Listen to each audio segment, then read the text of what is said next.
எப்போதும் நான் தான் தோசை ஊற்ற நீ ஊற்றிட்டு இருக்க. நீ வந்து என்ன பண்றீங்க அப்படின்னா தோசை ஊற்றும் போது அந்த தோசைய வேக விடுறது இல்ல, அவசர அவசரமா போட்டு எடுத்து இல்லைன்னா கல்ல ரொம்ப ஹீட் பண்ணி எல்லாத்தையும் பிச்சு எடுத்துடுறது தோசை கல்ல.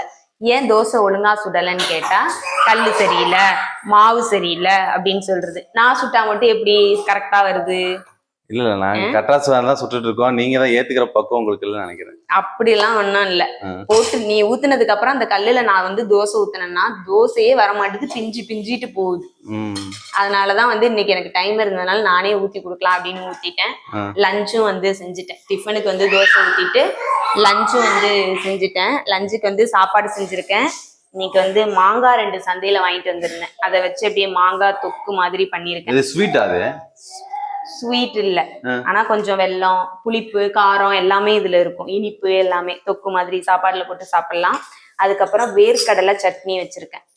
குழம்பு வைக்கலையா? குழம்பு வைக்கல, இந்த சட்னியே போட்டு சாப்பாட்டுலயே சாப்பிட்டுக்கலாம், தோசைக்கும் ஊத்திக்கலான்னு. அப்புறம் தயிர் இருக்கு. இது வந்து லஞ்சுக்கு வச்சுட்டு தோசை வந்து டிஃபன் பண்ணிட்டோம்னா முடிஞ்சிருச்சு. சாப்பாடுலாம் இனிமேல் எடுத்து வைக்கணும்.